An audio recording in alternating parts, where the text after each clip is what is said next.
Welcome to another edition of the Tom Green Podcast. If you've been listening with us, a couple weeks ago, we had our first guest that actually requested to come on the show. So we'd like to thank Andy Mitz for coming on the show, talking a little bit about the Kansas coaching search.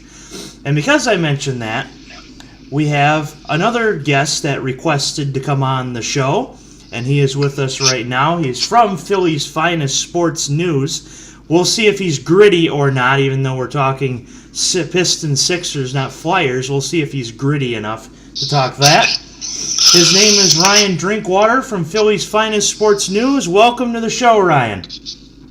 Hi, thanks a lot, Tom. Pleasure being here, man. Thanks for having me. You bet. And before we get to all this NBA talk, let me just hear your thoughts on Gritty, the new Flyers mascot. Well, honestly, when I first saw it, I was a little terrified. I think most people were, but as the days have gone by, he's actually grown on me quite a bit. I like him. He's definitely someone that I would not want to have a few drinks before seeing him for the first time, because I might puke on him. It might haunt my dreams. But yeah, he's quite the character. Like I said, at first he comes off a little weird. The whole thing of him getting introduced kind of threw me off guard, but I think the kids like him and everything else, and at the end of the day, that's probably what's most important. So. Of course, if the kiddos like him, then he stays. There you go. So we're going to talk a little Pistons-Sixers in a little bit, because that is what Ryan requested to talk to us about. But first, we'll hit some NBA recap. We'll recap some NBA stories. First, just recently, Chicago Bulls firing Fred Hoiberg is 5-20. Seems like the right move. Ryan, your thoughts? Yeah, absolutely. I mean, they're certainly underachieving as a team. I think a lot of that can be brought to the fact that they weren't really healthy. Lauri Markkanen was out pretty much during that whole time. So is that a little unjust that maybe they could have waited a little bit till he had all his pieces there? Possibly, but again, 5-20, that's not good enough to get it done in today's NBA. So I could see why they want to go in a different direction. Yeah, and Hoiberg was pretty much on a leash from the start, as when the Bulls fired Tom Thibodeau, I mean, they were consistently making the playoffs. Now they're consistently in the top 10 for lottery picks. Right. I mean, like I said, there's a lot of young talent there. They got Zach LaVine, Lauri Markkanen is a stud player. They had a decent draft. So he certainly had all the ingredients to produce a better record than 5-20. Yeah, with Zach LaVine and Wendell Carter Jr., you'd think they themselves could win 5 games out of 25. But, yeah, absolutely. So, not shocking that Fred was relieved. Again, anytime you start off that slow, you already put yourself pretty much out of the playoffs. That's a big hole to come from. So, I can see why they showed him the door. Yeah, and we'll see what happens there in the coming days, if they keep their interim head coach or if they bring in someone new. Of course, we're still only 25 games in the year. We're not even halfway through, so they still have a full season to salvage. Yep. Next topic, Joakim Noah getting signed to Memphis. Of course, it seems like he's come back from the dead, Joakim Noah. What will he do to help, if he can, the Grizzlies? Honestly, I would say probably not too much. I don't think that move makes an impact on Memphis's chances at the playoffs, or maybe even winning a round or two. I don't think any of it is going to depend on what Joakim Noah can bring to the table. I think he's basically just an extra big body to bring in to back up Jaren Jackson and Marc Gasol. I think it's geared more towards that way. He doesn't have much left in the tank from the last time he played, and he's been out of the game for a little while, so that would be my thoughts on it.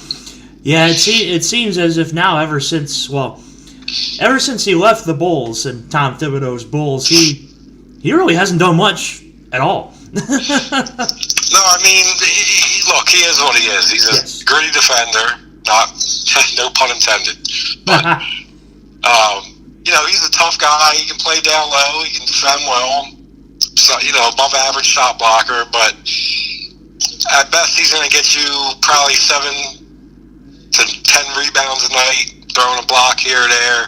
Again, I think they probably got him to get him in motion to prepare themselves for the playoffs and whoever it is they match up with in the first round, because Memphis is actually having a pretty solid year, again, like they typically do.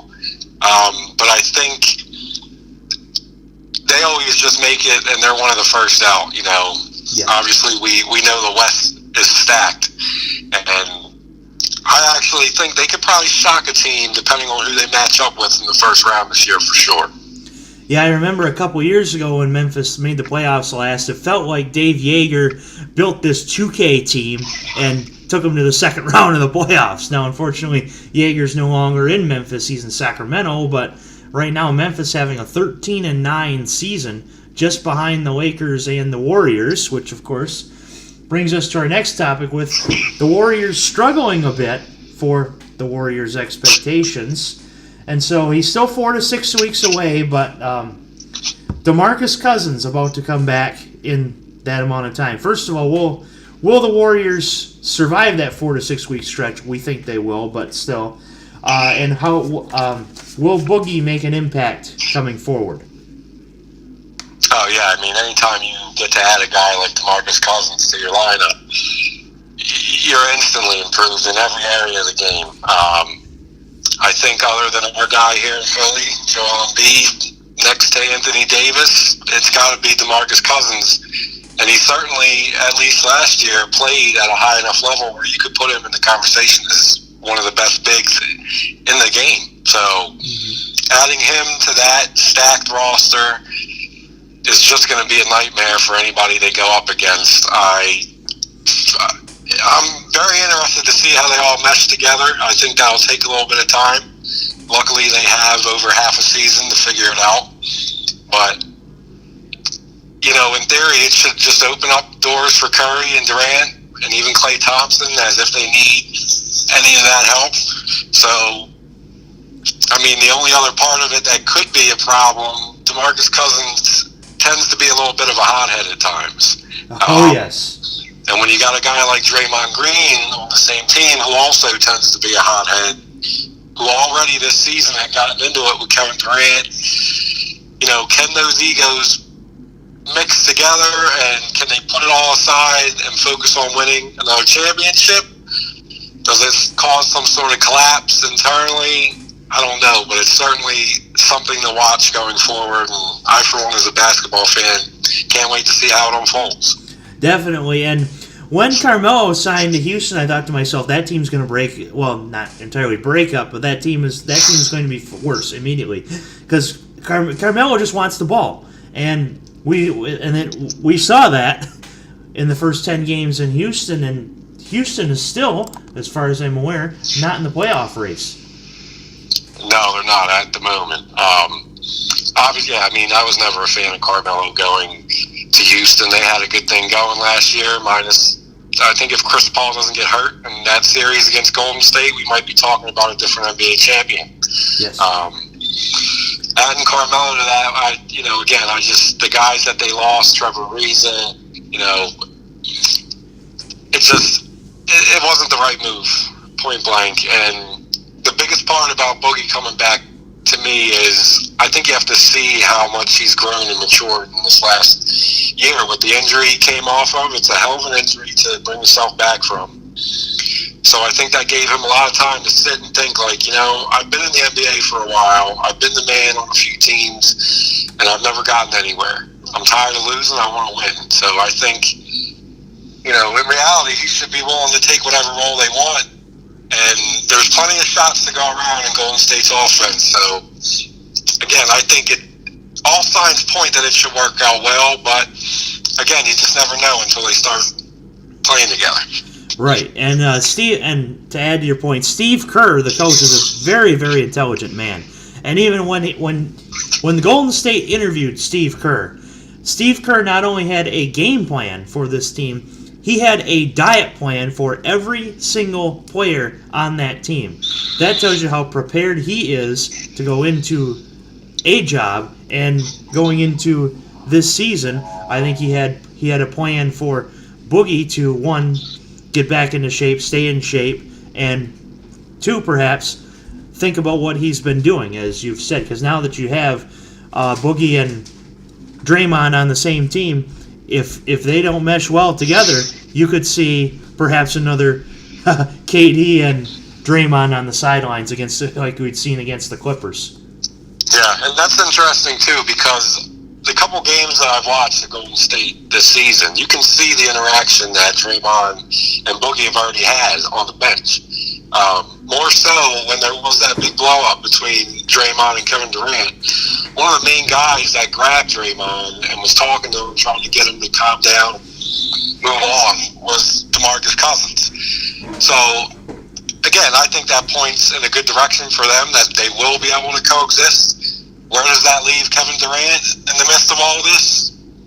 I think that is probably the more interesting thing to watch for the rest of the season for Golden State, because if Durant is leaving at the end of the season, that could certainly present a problem for them internally if things, for whatever reason, don't go well.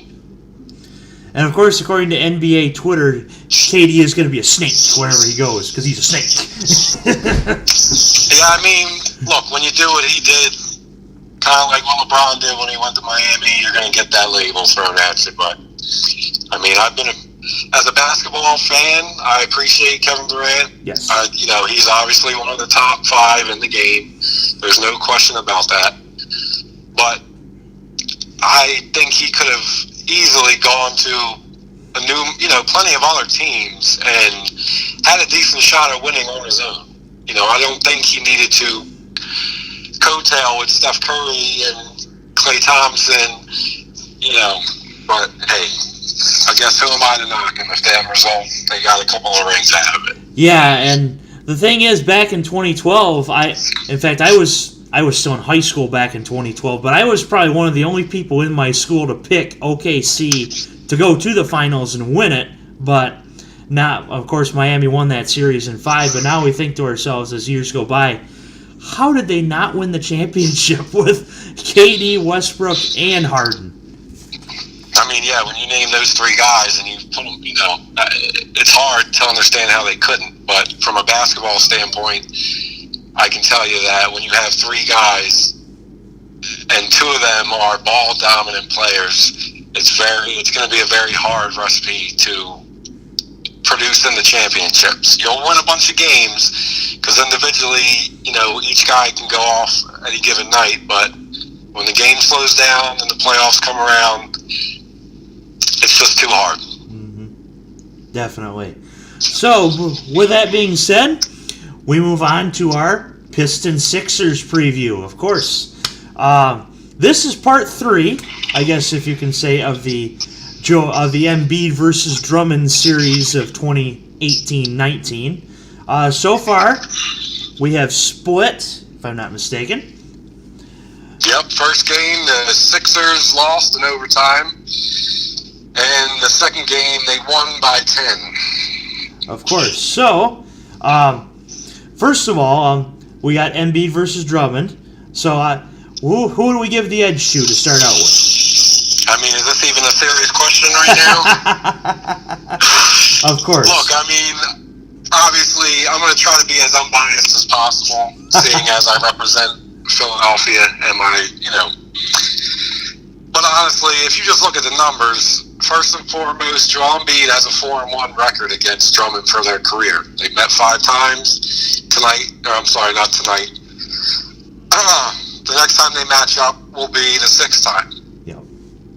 If you dive into the head-to-head numbers, their averages are, Joel Embiid is averaging 30 points a game to Andre Drummond's 12.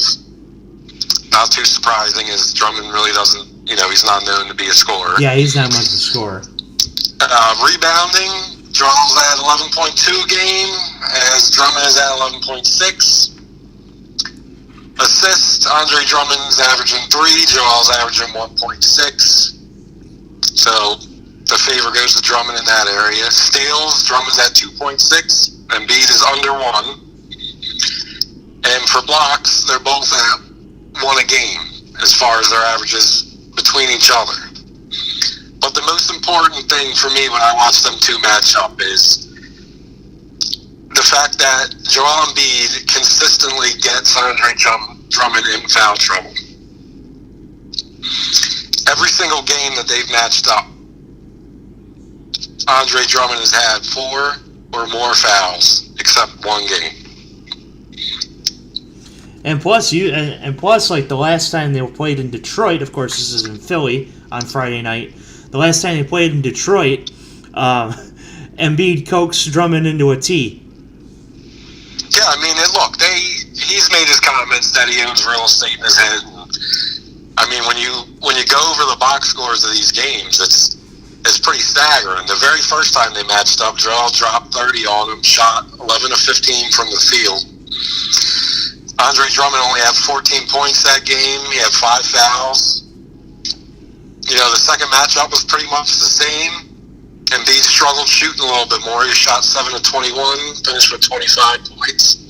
Drummond finished with 14. And then more importantly, these 2 games this season, in the very first matchup that was in Detroit, Drummond went for 14 and 16. But again, he had 5 fouls. And he shot 6 of 20 from the field.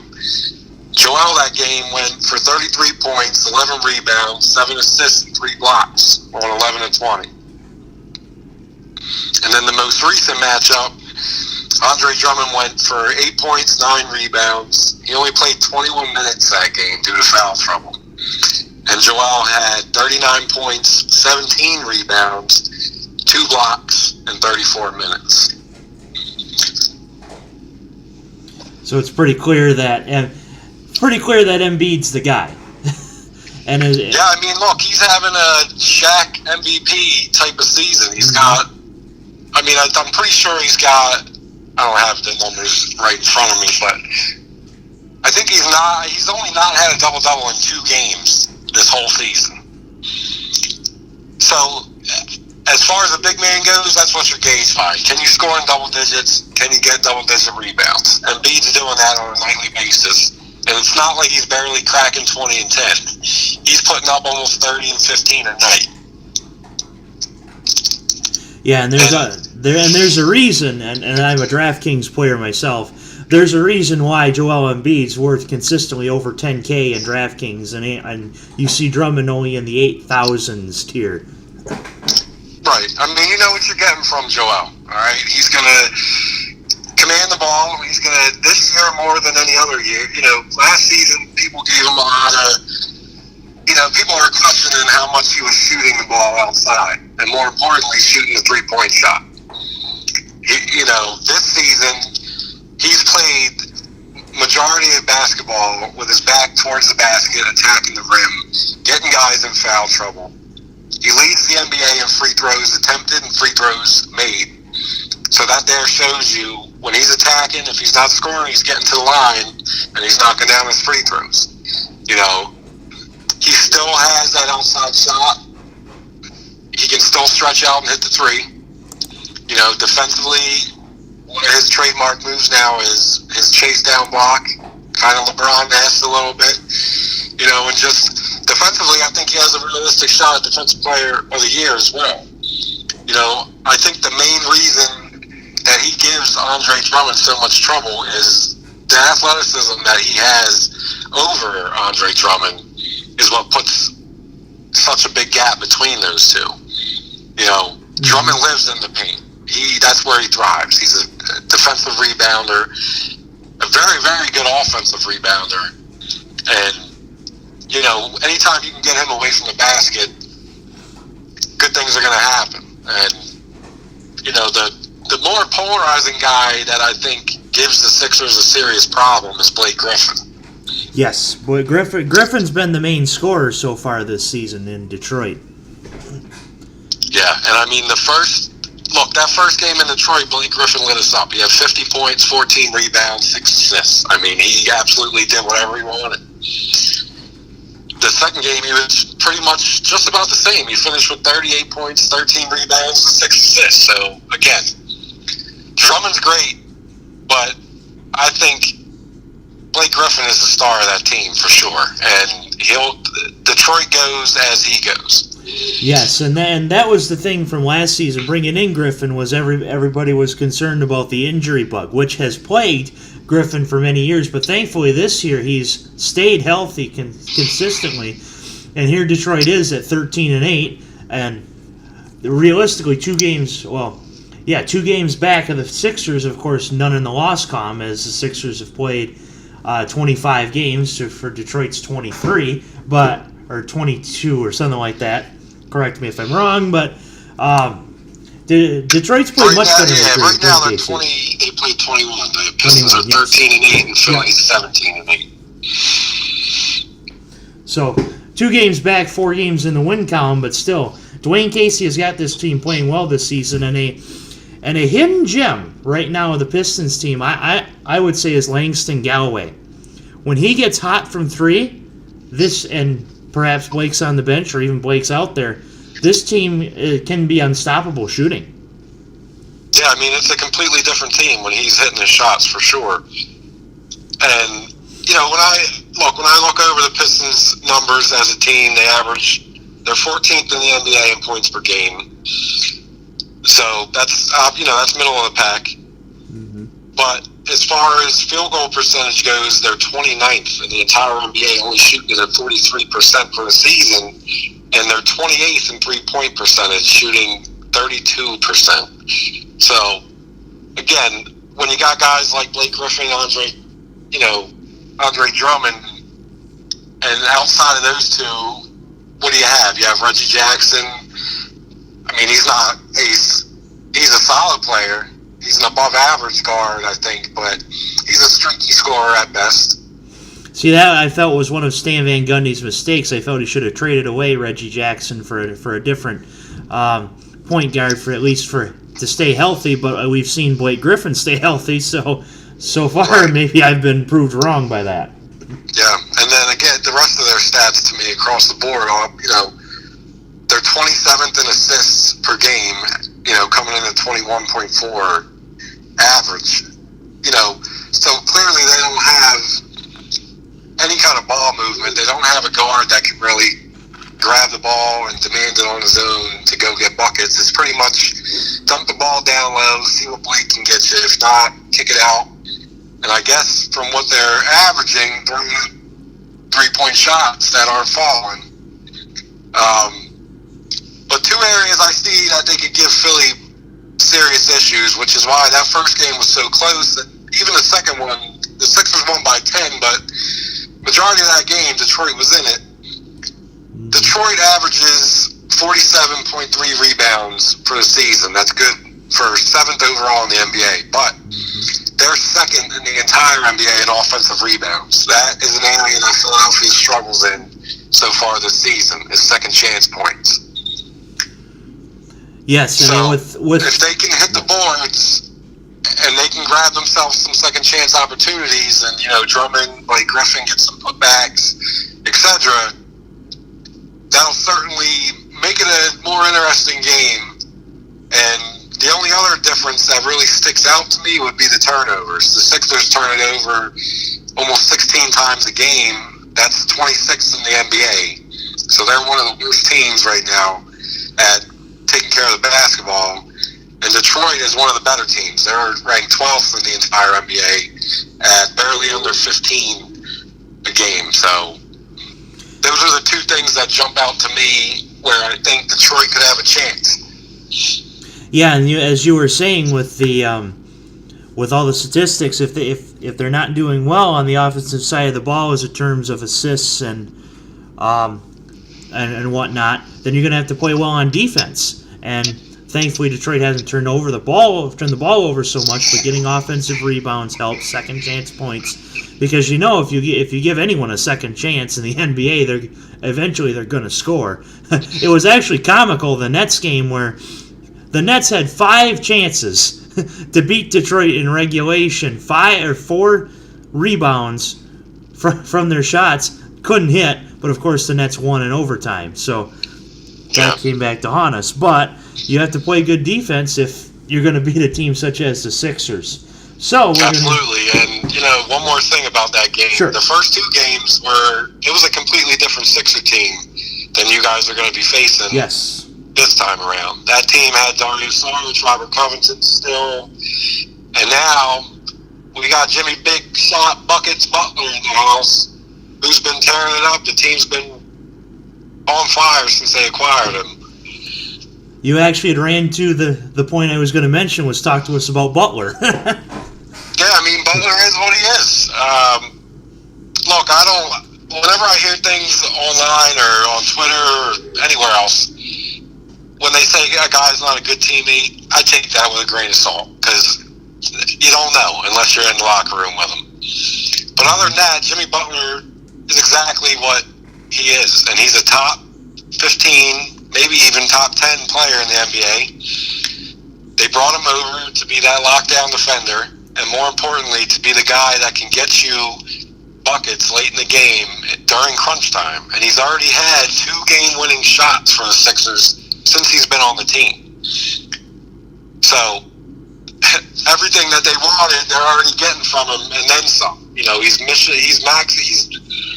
working out well with the team. Everybody loves him. No one's had any gripes or complaints about what type of teammate that he is. In fact, they all rant and rave about him. And, Jimmy said he absolutely loves playing with Joel Embiid. He loves having a veteran at J.J. Redick.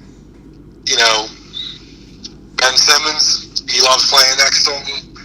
Has gone out and said that he would like to make Philadelphia his home. And I, for one, seriously hope that he stays in Philadelphia, because when you have him, Joel Embiid becoming, I think, the MVP candidate this season, and Ben Simmons playing the way that he's playing as of late, that's a tough big three. And, tonight they got Toronto. In Toronto, that'll be a huge game for me to be able to gauge how the Sixers are going to be going forward. Yes. It's not the end of the world if they lose, but if they go in there and they get blown out or anything along those lines, they obviously have a lot of work to do. But yeah, and that was the thing about Detroit versus OKC last night, which I didn't watch much of it. I watched more Michigan Northwestern, and Michigan barely beat Northwestern at Welsh Ryan Arena by 2. But I had seen they gotten whooped, and I'm like, well, there's 82 of these in a season, so at some point that's going to happen. They beat the Warriors at home, so you see both sides of the coin in an 82-game season.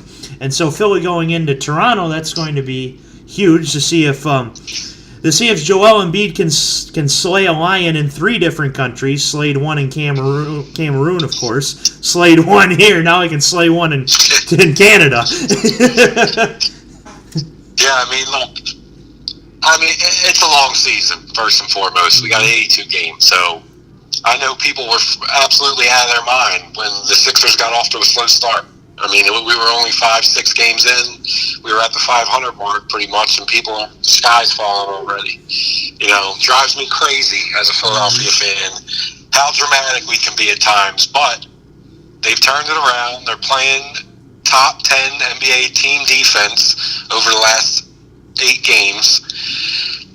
The scoring's there with Embiid. Ben Simmons is averaging almost 20, 10, and 10. I think he's at 18.5 or so points, and he's over 8 boards and 8 assists. Jimmy Butler's doing what Jimmy Butler does. J.J. Redick's been knocking down shots, knocking down threes. The bench has been surprisingly pretty solid. The young rookie Landry Shamit's provided a good spark at times. Same goes for Furkan Korkmaz. Mike Muscala's been a solid big for us as a backup. Wilson Chandler's finally getting healthy. The hamstring that's been plaguing him early in the season is pretty much gone now. So I love Wilson Chandler as a solid all-around NBA player. So the pieces are there. I just need to see a good effort tonight in Toronto, and as long as that's there and they prove they can go out there and compete, that's what I need to see, because more than likely you're going to meet up with Toronto in the playoffs, and whether it's in Philly or it's in Toronto, you're going to have to bring it every night. Mm-hmm. And I'll also talk a little bit about Pistons-Bucks as well, because like I had even said to Ryan as part of a game preview, there's 82 of these, so we don't have to preview just one game. We can preview it and go move forward with it, what we take away from it, and that is Detroit playing Milwaukee and Philadelphia tonight and Friday night is going to tell where this team is in the East, really. Because if Detroit can split Milwaukee and Philly, that means, okay, they look to be in the playoff conversation. Yes, they're in the 4th spot right now, but of course we're only 21 to 25 games into the season. Things change. If they can split Milwaukee and Philly, my thought is, like I said, they look to belong in the playoff hunt. If they can sweep these 2 games, then you're looking at perhaps maybe they belong in the top 5 in the East. But if they lose the next 2 games, then we're looking at another 7-8 slot, maybe just out of the playoffs. But of course, we're only 21 to 25 games into the season. Detroit could have 2 bad nights and still make the playoffs. Detroit could have 2 great nights and miss the playoffs. So, with that being said, the Eastern Conference is even the teams that fall between like 6 to 8. Are they really above average NBA teams? I would say probably not.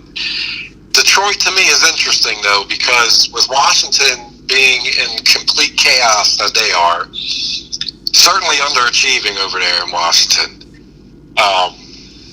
When you look at the Eastern Conference, you got Boston, you got Philly, you got Toronto, and now you have Milwaukee as the serious, upper echelon of the conference. But after those 4, it's pretty much wide open now. Pretty much. And I think a team like Detroit could possibly, I don't think they're on the level that the teams I just listed are. Mm-hmm. But if they can add a piece or 2, I think they seriously need to look at adding some wing depth. Maybe grabbing a shooting guard or a small forward, because right now, like you had mentioned, Langston Galloway,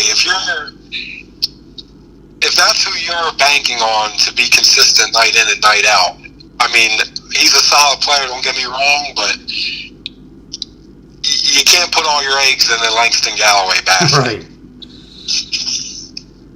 We saw that with the Knicks a few years ago, and of course that didn't turn out. Turn out well. I mean, again, I think that the only tough thing is I don't know anything about Detroit's cap situation, but I know Blake Griffin is costing them a lot of money. Yes, so I don't know what they can add via free agency. I don't know what type of trades they could make that would work within their financial situation, but they certainly have a solid core, and again, they're right on the cusp, I think, of being mentioned as the next team up that could possibly be on the verge of challenging one of the other big 4 in the Eastern Conference. Mm-hmm. It will definitely be interesting to see how that turns out. So, as I had mentioned before the show, let's also talk just a little bit before we wrap this up about Markelle Fultz. We saw that last night he is out for a few weeks, so tell us a little bit about that situation. Well, I wish I could give you a concrete, factual answer, but unfortunately the whole situation around Markelle has been, your guess is as good as mine. I mean, last night they said he came out, I don't know exactly how to say the term of what syndrome has been listed, so I'm not even going to attempt to. But, understandable, we're not medical professionals here. Basically, look, this is all I know, and this is just my personal opinion. I don't have any special insider dirt or anything like that. He's not Brett Brown, guys. I do talk to a couple of the Philly sports writers in my area, and we all kind of agree on one thing. This offseason, when Markelle went and worked with Drew Hanlon, he put up 150,000 jump shots. We all saw the video when it finally came out. He was looking great. Everybody said at that point he was 100% healthy. He started the season off, looked pretty solid at moments, but you could tell at certain times he wasn't himself. Then there was a game where he got benched in the second half, for TJ McConnell. And the day after that happened is when all this stuff came out again about they need him to go see another specialist, blah, blah, blah. I just think the timing's it's too much of a coincidence for me,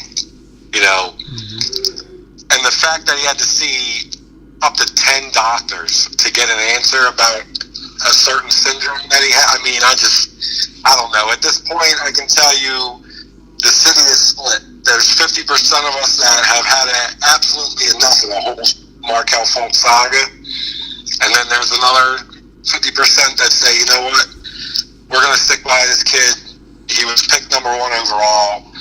Let's just wait and see how it plays out. But, I personally think the Sixers are doing good things right now this season without him.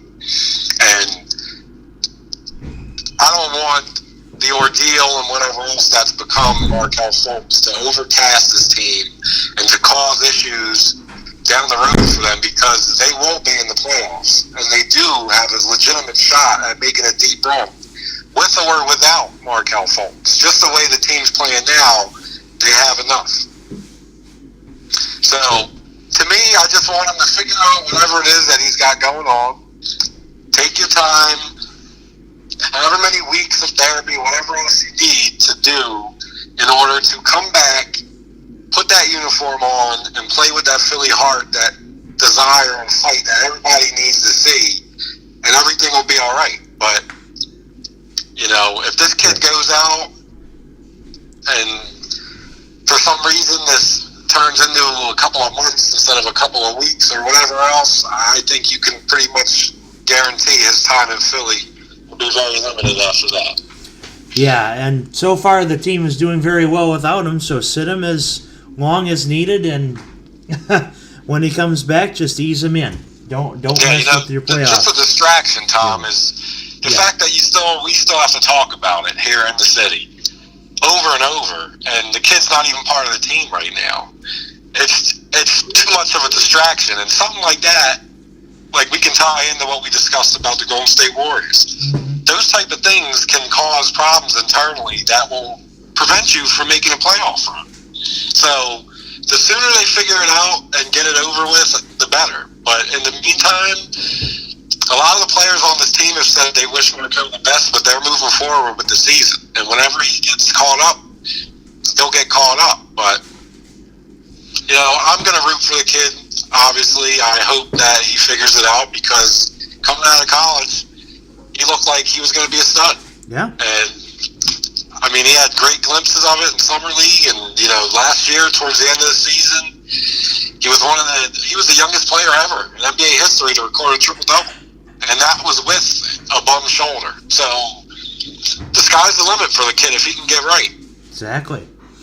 So with that being said, good talk on Fultz, good talk on Pistons-Sixers, good talk on NBA news. Anything else you have to add to this wonderful Tom Green podcast? No, I just want to say thank you again for having me, Tom. You bet. Look forward to maybe calling back in later down the road to the Sixers win that we're going to have on you guys.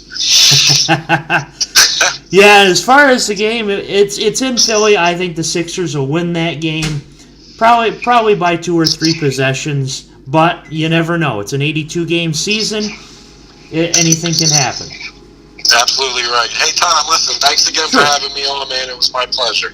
Sure, and of course, well, go ahead and plug in your Twitter and all that. Tell us. You can find me on Twitter at Philly's Phinest Sports News.